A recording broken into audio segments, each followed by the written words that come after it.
আওয়ামী লীগ সরকারের আমলে 4 বছর 1 দিন জেল খেটেছে, তাও বিনা অপরাধে। তাকে তখন দায়ী করা হয়েছে সে বিএনপির সহযোগী, সে বিএনপিকে অর্থ যোগান করত, বিভিন্ন রকম ওনাকে মানে মিথ্যা মামলা দিয়ে তখন 4 বছর 1 দিন জেল খাটানো হয়েছে। সেটা পুনরাবৃত্তি হয়ে এখন আবার সেই অলরেডি 7 মাস ধরে সে জেলে আছে। এই 7 মাস তাকে টোটালি সে নিরপরাধ মানুষ, কোনো অপরাধ তা প্রমাণ করতে পারে নাই কেউ। আমরা সব জায়গায় জায়গায় গিয়ে পৌঁছেছি, কিন্তু কেউ আমাদের কোনো সহযোগিতার হাত বাড়ায় নাই। আজকে আপনাদের মিডিয়ার মাধ্যমে আমরা চাই যে তার একটা সুষ্ঠু বিচার দাবি করতে। এজন্যই আজকে আমরা এসেছি ফ্যামিলির পক্ষ থেকে। তার বাচ্চারা, ছোট ছোট বাচ্চারা তার অপেক্ষায় বসে থাকে বাসায়, কখন তার বাবা আসবে, কিন্তু এখন পর্যন্ত এরকম কোনো সুষ্ঠু কেউ কোনো বিচার করতে পারেনি। আমরা চাই মিডিয়া আপনারা আমাদের সহযোগিতা করে একটা নিরপরাধ মানুষকে মুক্তি দিতে একটু চেষ্টা করেন, আপনারা একটু সাহায্য করেন আমাদের। তো পার্সোনাল কারোর সাথে কখনো কোনো দুশ্মনী বা ছোট থেকে, উনি তো অল্প বয়স থেকে উনি বিদেশে ছিলেন, তারপর দেশে এসেছেন, তার সাথে পার্সোনাল কখনোই কারোর সাথে কোনো দুশ্মনী ছিলেন না। এবং সে মাদক বিরোধী এই কাজটা করার পর থেকে ওর প্রতি আরও বেশি, আমাদের রূপগঞ্জে বাড়িটা আমাদের পুরে ছারখার করে দিয়েছে কিছু অসাধু লোকজন।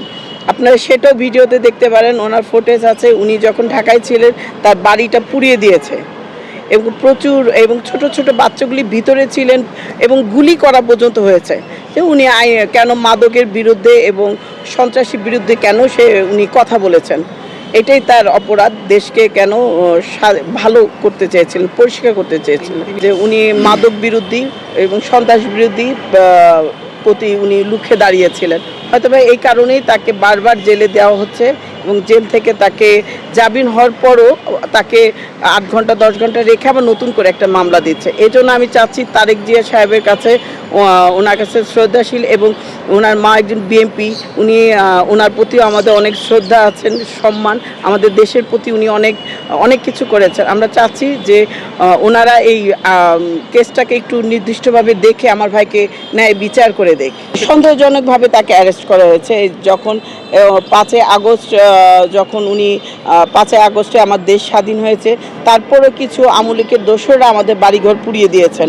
উনি এই সন্ত্রাস বিরোধী কথা বলে, আসলে কে বা কাহারা আমরা জানি না। আমরা এই জন্য আইনের প্রতি শ্রদ্ধাশীল রেখে সবার প্রতি, আমাদের কারো প্রতি কোনো ক্ষোভ রাগ কিছু নাই। আমরা চাচ্ছি সবাই যাতে আমরা এক পরিবার, আমরা একই বাংলাদেশের মানুষ, আমরা সবাই সবার প্রতি শ্রদ্ধা রেখে আমি চাচ্ছি যে আমার ভাইকে মুক্তি দেয়।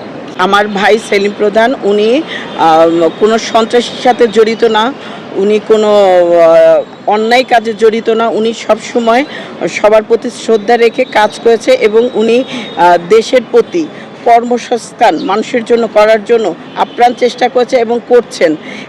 তার এই জেলে থাকার কারণে অনেক মানুষ কর্মজীবী হয়ে আছে, তাদের অনেক কষ্ট হচ্ছে। আমি সবার প্রতি দৃষ্টি আকর্ষণ করছি, আমার প্রতিটা কর্মচারীর জন্য এবং প্রতিটা সংসারের জন্য যেই আয়টা ছিল সেটা মুখ্যত ছিল আমার ভাই সেলিম প্রধান। আমি তার মুক্তি দাবি চাচ্ছি। তার জন্য অনেকেই তার ছেলে মেয়ে নিয়ে বেঁচে আছেন এবং আমরা সবাই এজন্য চাচ্ছি যে আমার ভাইকে মুক্তি দেওয়া। আমরা আজকে সেলিম প্রধানের পরিবার, আমার বড় ভাই সেলিম প্রধান, তিনি ছোটবেলা থেকেই জাপানে বড় হয়েছিলেন।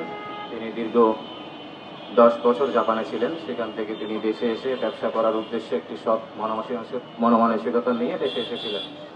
এরপর থেকে তার সাথে একের পর এক যেই ধরনের অন্যায়গুলো হয়ে যাচ্ছে, তার কিছু মানবিক এবং জনকল্যাণমূলক কর্মকাণ্ডকে কেন্দ্র করে তিনি সবসময় চাঁদাবাজির বিরুদ্ধে, তিনি সবসময় সন্ত্রাসের বিরুদ্ধে সোচ্চার ছিলেন এবং সেইখান থেকে তার সাথে কিছু ব্যবসায়িক দ্বন্দ্বে জড়িয়ে ব্যবসায়িক তার প্রতিষ্ঠানগুলো, তার জায়গা সম্পত্তিগুলো দখল করার জন্য ব্যবসায়িক দ্বন্দ্ব থেকে তার সাথে এক ধরনের একটা শত্রুতা শুরু হয় একটি কুচক্রী মহলে, এবং সেইখান থেকে তাকে সবসময় তার ইমেজটাকে নষ্ট করার জন্য এরা উঠে পড়ে লাগে এবং কিছু গণমাধ্যম এবং বিভিন্ন জায়গায় তার বক্তব্যকে বিভিন্নভাবে ভুলভাবে উপস্থাপন করে তাকে একটা নেগেটিভ ইমেজ তাকে তৈরি করা হয়।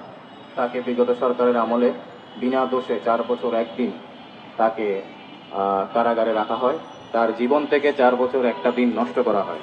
এরপরে সে সেখান থেকে বের হয়ে আবার ব্যবসায় মনোযোগ দেয়, সে নতুনভাবে ব্যবসা করবে, সেখানেও তার সাথে আবার শত্রুতা করে তাকে এখন একের পর এক মামলা দিয়ে তার কারাগারে রাখার একটা প্রয়াস চেষ্টা চলছে।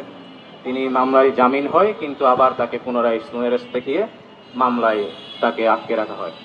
আমরা পরিবার, আমাদের আর যাওয়ার কোথাও জায়গা নাই, আমরা সমস্ত জায়গায় গিয়েছি, আমরা অনেক ক্লান্ত। এখন আমাদের আর আমাদের কারো প্রতি আর কারো কোনো অভিযোগ আমরা রাখবো না।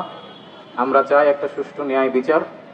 উনি বাংলাদেশ সংবিধানের 31 এবং 32 নম্বর অনুচ্ছেদ অনুযায়ী প্রত্যেকটা নাগরিক বাংলাদেশের আইনের সুশাসন পাওয়ার অধিকার রাখে।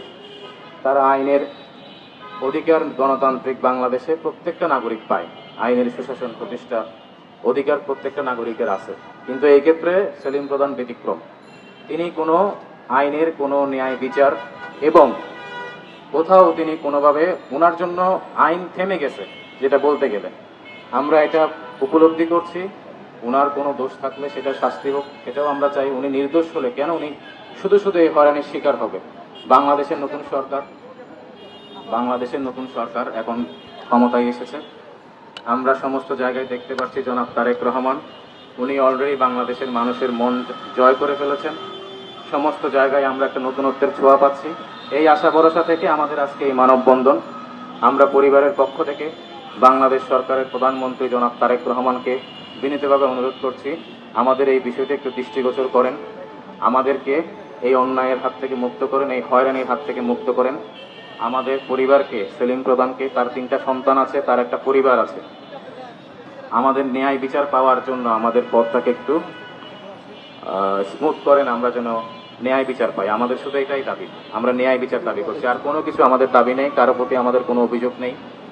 এই মানুষটাকে মুক্তি দেন, যে এই মানুষ বিগত সরকারের আমলে ওনাকে তখন বলা হয়েছিল উনি বিএনপির করেন, বিএনপির সাথে তার একটা খুব ভালো সম্পর্ক ছিল, এই মর্মে তাকে তখন 4 বছর জেল হাজতে ঢুকানো হয় ষড়যন্ত্র করে। যখন তিনি সেখান থেকে সাজা দীর্ঘদিন বিনা দোষে কারাগারে থাকার পরে যখন তিনি বের হলেন, এখন তাকে বলা হচ্ছে তিনি আওয়ামী লীগ করেন, তিনি আওয়ামী লীগের সাথে জড়িত ছিলেন। সেই কারণে আবার তাকে ষড়যন্ত্রমূলক মিথ্যা মামলা দিয়ে, যেই মামলাতে তিনি কোনো আসামিই না, তাকে অজ্ঞাতনামা আসামি হিসেবে বারবার অ্যারেস্ট করে জেল হাজতে আটক রাখা হচ্ছে।